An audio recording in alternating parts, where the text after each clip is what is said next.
Bonjour, je suis Didier Lambert, le fondateur de la plateforme Uptic, une plateforme de veille et d'information dans le domaine des communications unifiées, de la collaboration et de l'expérience client.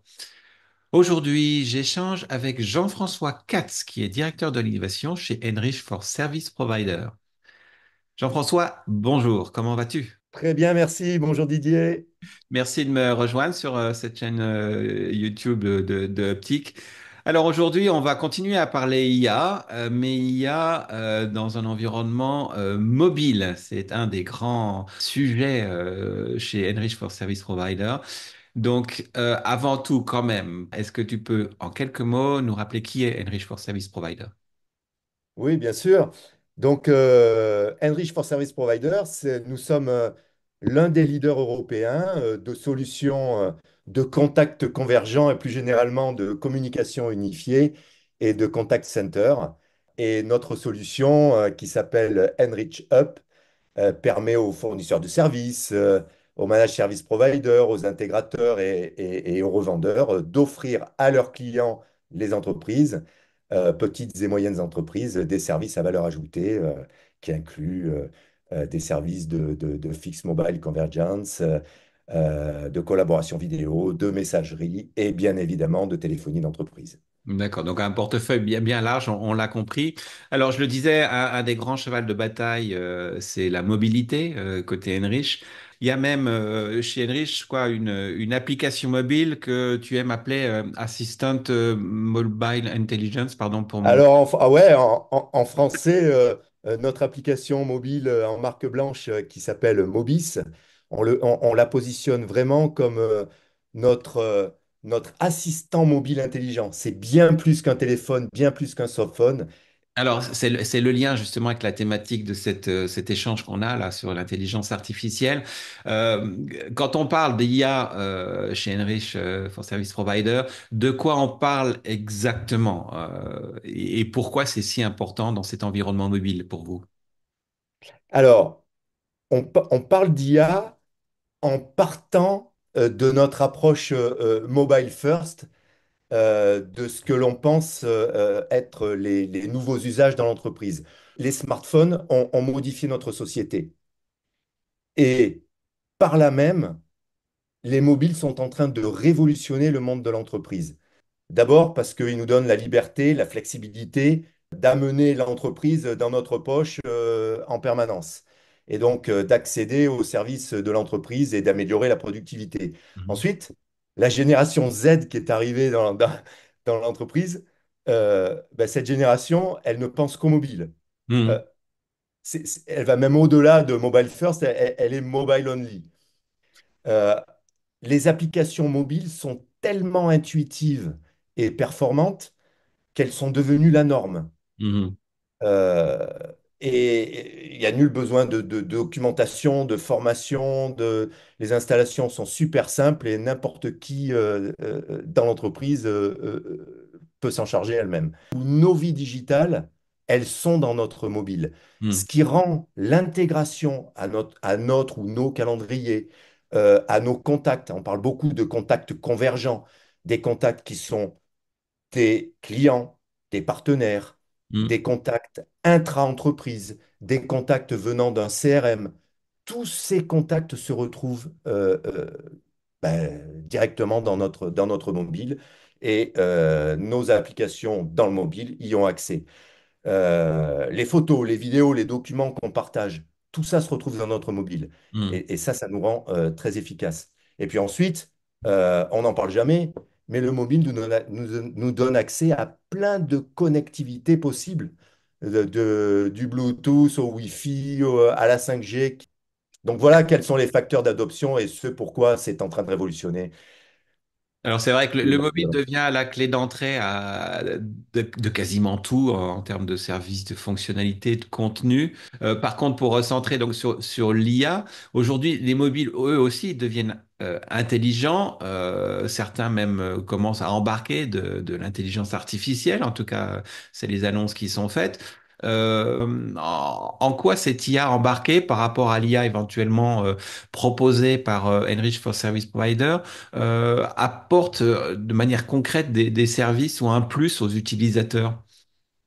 En fait, cette IA, on s'aperçoit elle est rendue, elle est démocratisée par la simplicité d'utilisation du mobile, mais pas seulement, par l'utilisation avec la prise en compte de la confidentialité des données qui vont être échangées et par les performances et la puissance de calcul des processeurs qui sont dans les mobiles, qui sont beaucoup plus performants et modernes que ce qu'on peut retrouver sur un parc d'ordinateurs.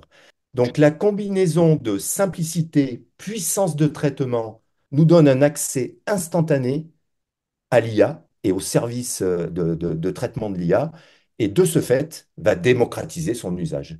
D'accord. Alors, en fait, une des clés du succès de l'IA, c'est, si je comprends bien, son usage intuitif au travers notamment des mobiles. À la limite, l'IA devient transparente, c'est-à-dire qu'elle travaille sans même qu'on s'en rende compte sur un mobile. Mais plus concrètement, si on prend un exemple qui est peut-être qui est limitatif, ce n'est qu'un exemple, mais les fonctionnalités de transcription qui se généralisent aujourd'hui, enfin en tout cas se démocratisent aujourd'hui, notamment sur les plateformes solutions.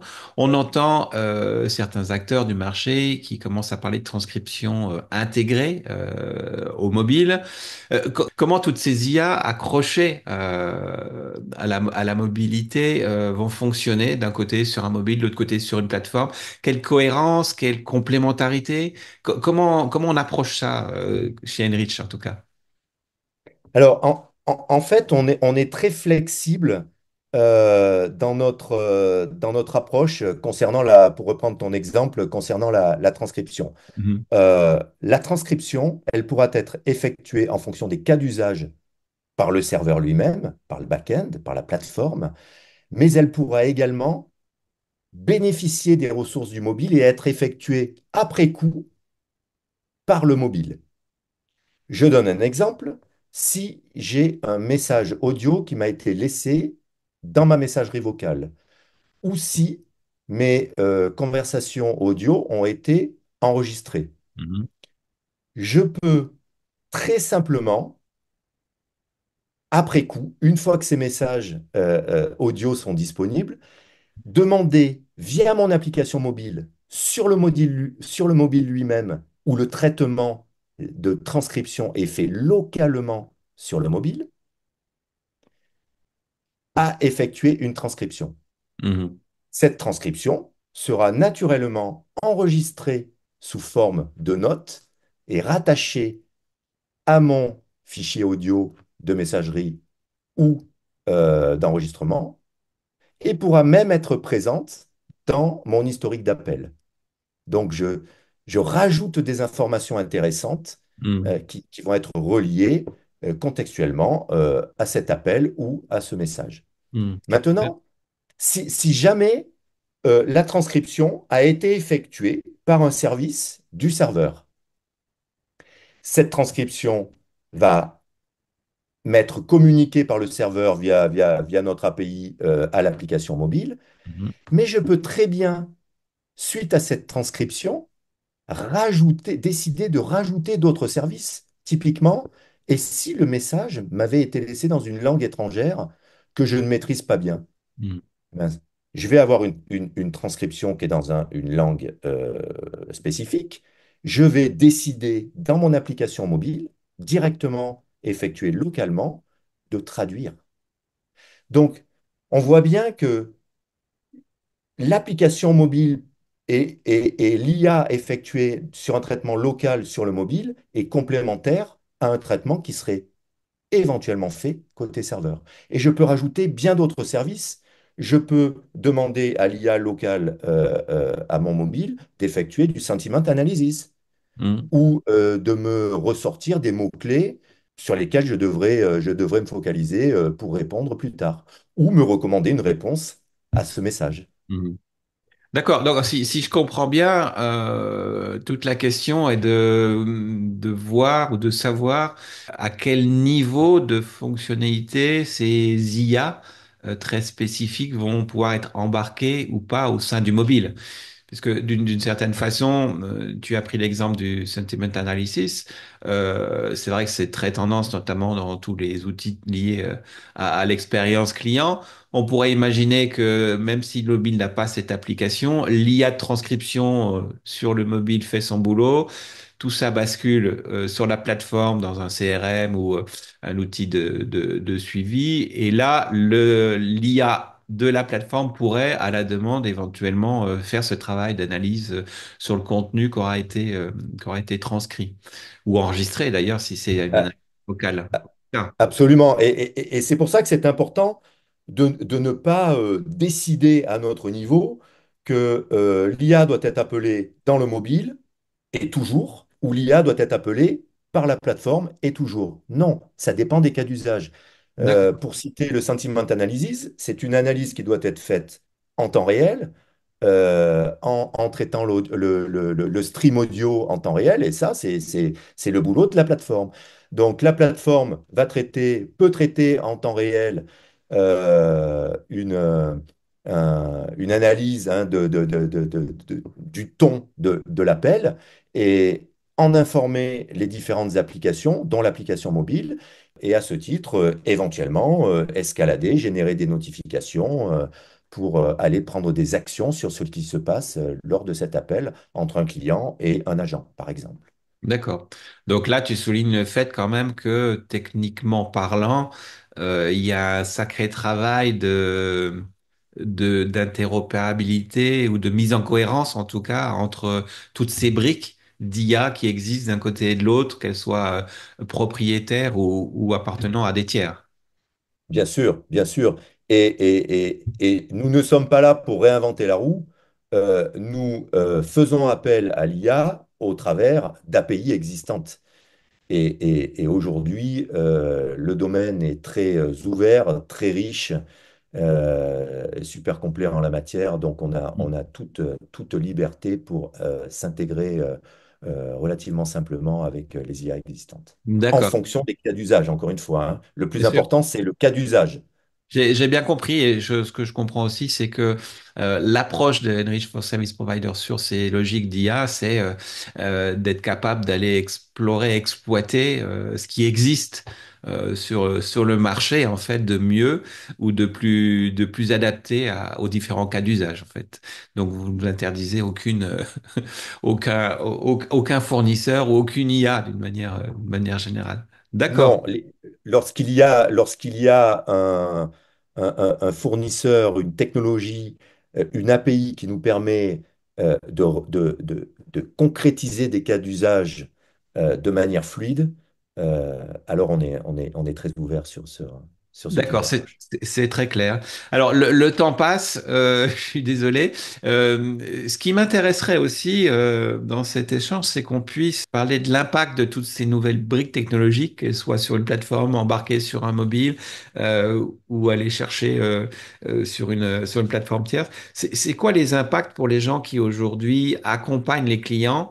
Alors je pense d'un côté aux consultants qui sont spécialisés sur ces sujets-là et puis évidemment aux partenaires avec lesquels les éditeurs travaillent, et notamment vos partenaires.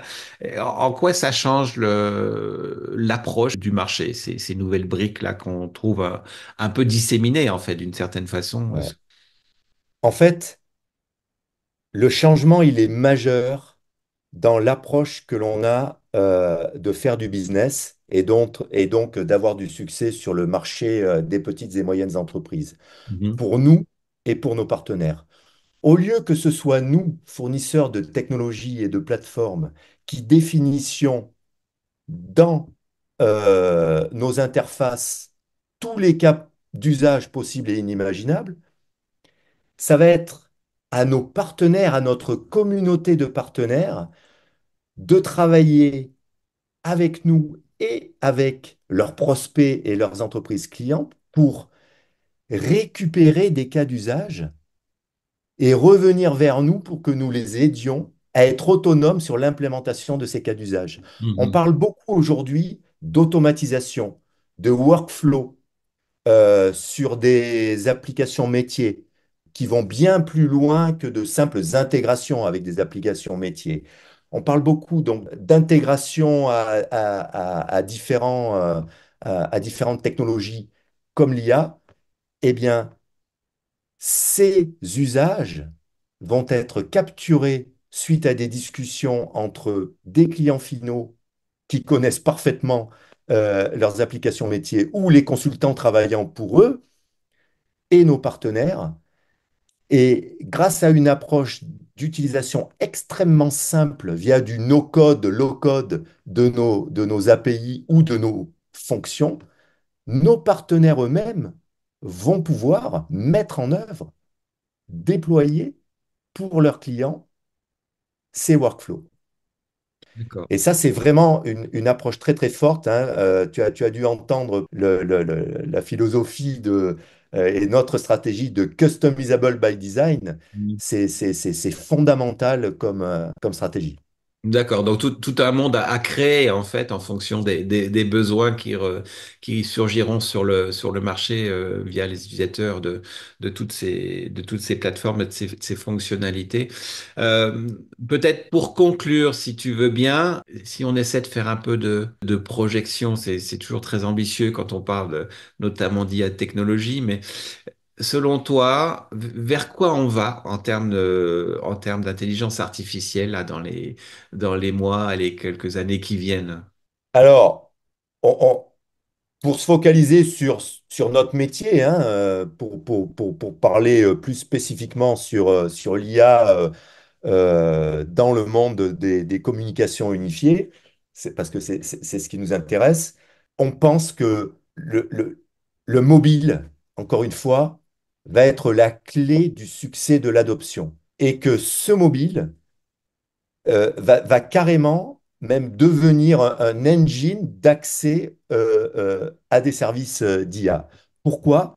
Parce que dans le mobile, il y a les meilleures caméras possibles avec les meilleures définitions possibles pour aller prendre une photo instantanée ou une vidéo de ce qui est dans notre environnement, de le décrire, de le convertir en texte, de l'envoyer vers un service tiers. Ça, ce n'est qu'un exemple. Demain, il va y avoir aussi beaucoup de services de réalité augmentée. Hmm. Euh, je prends un exemple, on pourrait très bien imaginer des services similaires à des post-it qu'on laisse quand on est au bureau, de bureau à bureau, ben, carrément en mixant ce qui se passe dans le monde physique avec des post-it virtuels. Et une meilleure manière une manière additionnelle et complémentaire de communiquer. Euh, sur des cas d'usage, euh, bah, il y a les cas d'usage aussi traditionnels dans le monde des IVR, dans le monde des annonces d'appel. Serveurs vocaux, ouais. On ne va plus définir d'audio à l'avance. On aura du text-to-speech avec une définition soit à la volée en mode texte qui sera converti avec de la voix et éventuellement avec notre propre voix. Et aujourd'hui, dans certains mobiles, vous avez déjà la possibilité d'enregistrer votre propre voix. Eh bien, demain, vous pourrez vous-même créer des services interactifs d'audio où c'est votre propre voix qui va être jouée basée sur du texte. Ouais. Bon, ça fait beaucoup de choses à assimiler. C'est vrai que le fait d'avoir des espèces d'avatars vocaux de notre propre voix, c'est assez bluffant Ouais. et même inquiétant. Ok, écoute, on va s'arrêter là. Je vais te remercier vivement pour cet échange. On sent la passion du mobile chez toi. J'espère qu'on aura l'occasion de se croiser dans la vraie vie prochainement. Et puis, bah, écoute, je te souhaite une bonne journée.